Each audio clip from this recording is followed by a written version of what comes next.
Mambo vipi? Game ya Simba dhidi ya Msingizini imekwisha na game imekwisha bila kufungana. Kiufupi Simba wamekwenda hatua inayofuata na ndio lengo mama ya Simba. Inawezekana watu wakaona vipi mbona Simba hawajapata magoli lakini Simba walikuwa tayari na mtaji mkubwa wa magoli. Kwa maana hiyo wao walihitaji kupita kwenda hatua inayofuata, kulinda walichokuwa nacho. Bas, kwa sababu kwenye mpira neno kujiamini ni baya sana.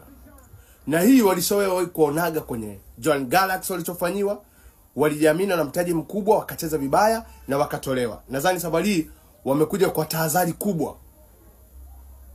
Wamewaheshimu Msingizini na ndio maana wameweza kuenda hatua inayofuata bila kuruhusu goli.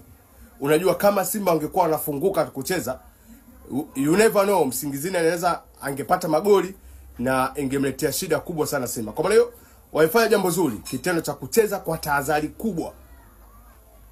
Jambo zuri kabisa. Lengo mama ni kwenda hatua ya makundi.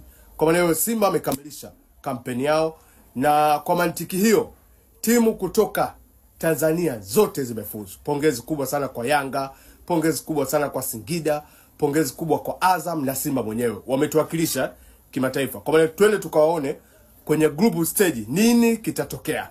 Lakini kwenye hatua ya awali kwenda hatua ya makundi tayari wana wameupiga mwingi sana. Kwa maana kongole sana kwa Simba Sports kwa kwenda hatua inayofuata, japo hakukuwa na magoli yoyote, lakini lengo limetimia kwenda